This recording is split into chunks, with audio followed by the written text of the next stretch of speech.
One individual that I do have as part of our team here is Jim McDonald, and Jim has a wealth of experience in the exploration and development field. So I think with our background over the last 7 or 8 years, especially in the mining industry and the exploration industry, there's probably a lot of areas that we can follow up on David's talk. So this was very interesting and pertinent to the field that we're practicing in. So I'll get on to Northern Vertex in just a moment, but I'll just give you a little bit of background on Jim's experience and my experience in our team.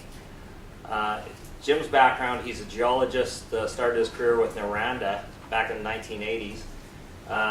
Well, 2 weeks before the market crashed, Jim decided to go out on his own and apply his trade in the exploration field. So I think it was a great experience that jumping out there and putting his feet in the fire right to begin with. And his experience went on from there to, he was one of the founders of National Gold. National Gold is a company that identified the Mulatos project in Mexico and brought that on in a junior company with a market cap of about, well, started out at about 5 or 10 million.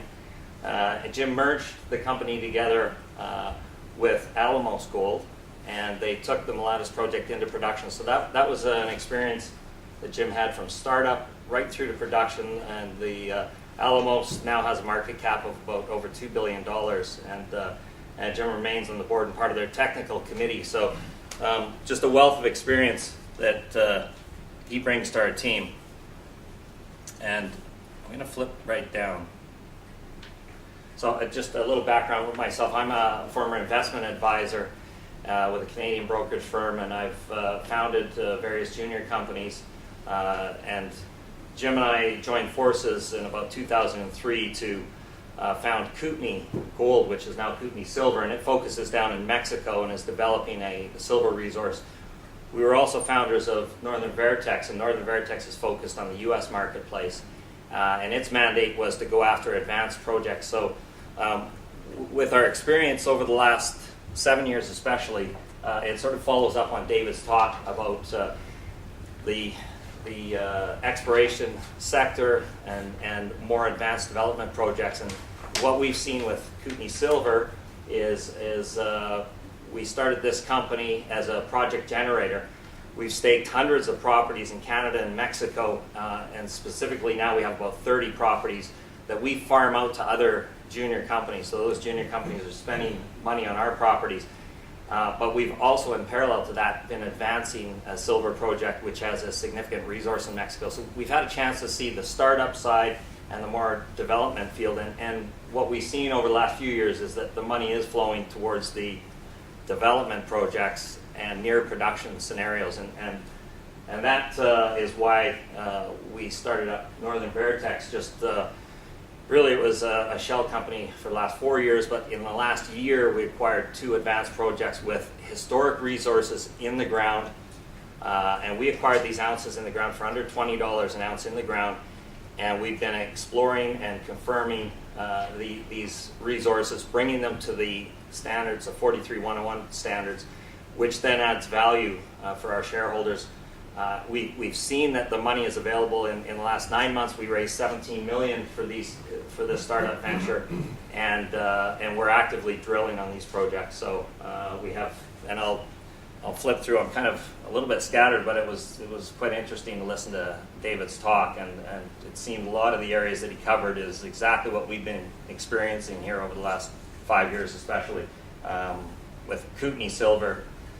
In 2008, we raised about $23 million for our startup ventures, and in Northern Vertex, just in November of 2011, we successfully had an oversubscribed financing for our startup ventures. So we're constantly out marketing and sort of preparing ourselves, exactly like David said, for the opportunity to finance and also to look at potential mergers or acquisitions. And we have a lot of skin in the game in both companies. That's one of the key things is we found them. We're large shareholders with Jim, myself, and our family, close to 20% in each company. So we're not afraid of mergers or looking at new opportunities. But we've been able to attract a great team. Well, we see as a good team. David Farrell is a lawyer by trade. He came to us from Endeavor Financial, where he participated in over 60 transactions in the last 12 years with Endeavor for over $25 billion. So he played a key role in Northern Vertex's acquisitions here in the last 6 months. And he continues to work closely with our team. And Jim, of course, talked briefly, CEO of Kootenai, and also was the founder of National Gold, and remains on the board of Alamos now. We have Joe Bardswich as a mining engineer, looks after our Arizona property. He formerly was the mine manager at the Drumlummon project for RX Minerals in Montana, so has a wealth of experience in operating in the U.S. marketplace. So again, our expertise is in North America, Mexico, the U.S., and in Canada. And we have Joe Kirscher, who looks after our Idaho project, and he's driving that project forward towards permitting and production. And he's had experience well with Kinross, managed over 8 projects with them, and so he brings a wealth of information as well. Dr. Bob Thompson, who isn't with us today, but he looks after our exploration side of the business, and very knowledgeable as well. So I'll skip through, I'll go quite quickly through Northern Vertex and then maybe open it up for questions, and you can ask Jim or I some of our experiences if you'd like. But so with Northern Vertex, with our experience in seeing where the junior marketplace was going from risk adverse from the early stage startups into where we see there's more activity and attention is the development side. So that's why Northern Vertex went after the Moss project in Arizona. It had historic resource of approximately 600,000 ounces. So within 4 months, we drilled that deposit off, established that it had 590,000 ounces gold, silver, and it also has exploration upside on that. So we were able to add value for our shareholders there.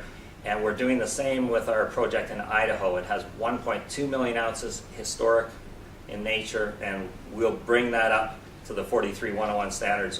When we review these projects, the Idaho project had a pre-feasibility done in the 1990s, by Kappas Cassidy, and also a resource estimate done in the 1990s by PAH. So we had a high confidence level that these resources are there, and they also offer exploration upside. Milestones, I think one of the most important things, again, with the management teams that we're able to attract is that we can execute on a tight timeline, and the investors and the investment community, when we're out marketing, are looking for that. The first few times we meet them, of course, they're asking us their milestones, and then they look for our execution on that. So with the Moss project, we acquired it last May, drilled it off in the first 4 months, and then produced a 43-101 report confirming the ounces there. And then we've since been doing exploration on this property to increase those ounces in the ground. We think it can go for up to 1 million ounces plus on that project. So we will look to do the same thing in Idaho. And we start at the same time we start our baseline studies, the permitting, and we found that there is a lot of attention for these development projects. This just shows you a resource calculation. I'll skip through that quite quickly, but 590,000 ounces gold, silver. This shows a picture of the property that we're working on, and it was a fairly straightforward deposit. It, as an example, the Arizona property had over 300 drill holes on it. It currently has about 350 plus drill holes on the property. So high level, again, confidence that the resource was there.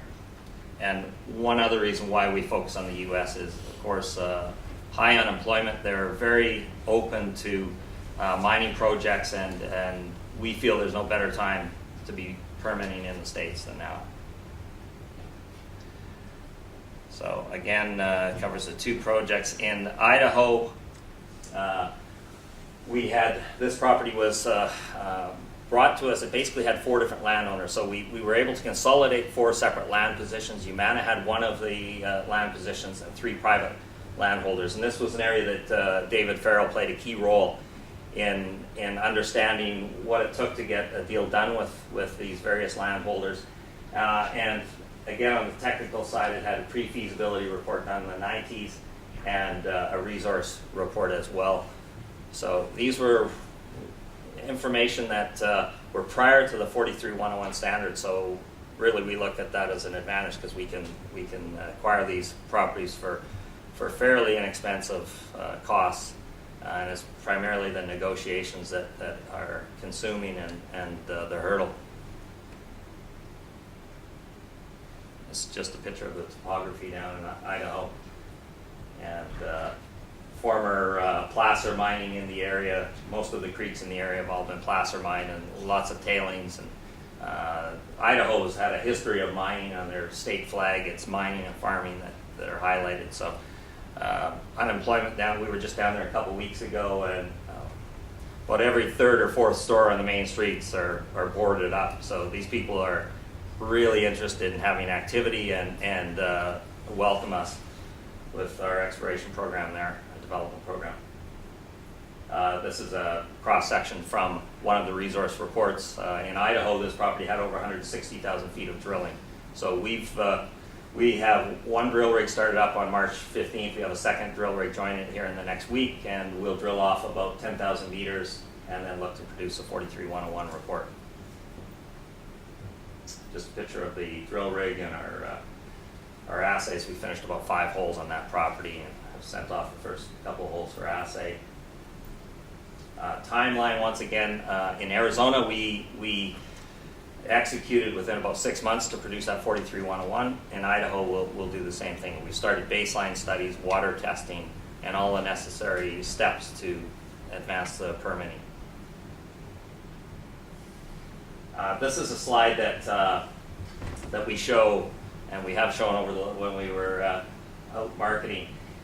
Basically, when we started this venture with Northern Vertex, the market back in September of 2011 was paying an average of about $113 an ounce in the ground. We looked at acquiring ounces under $20 was our goal. So in Arizona, we acquired the ounces there for under $10 an ounce, and then we go in and we've conducted this exploration, and we've received a bump in market valuation.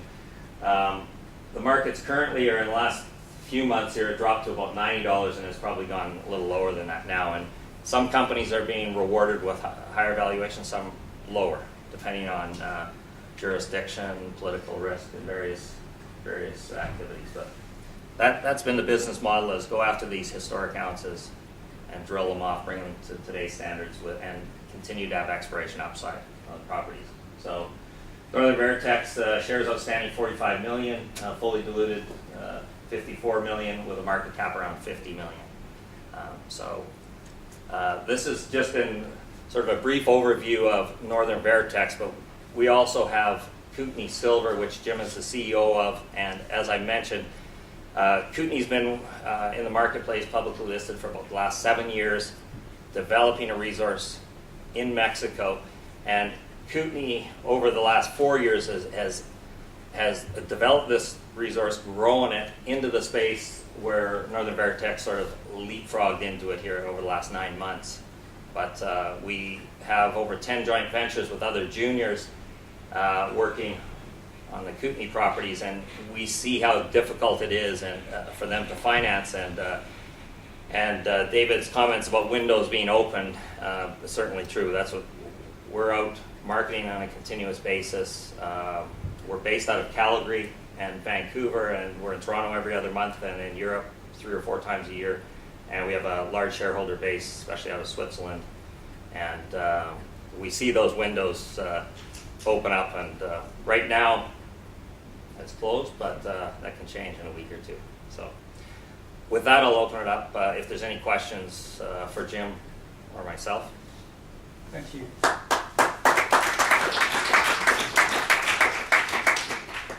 Are there any questions?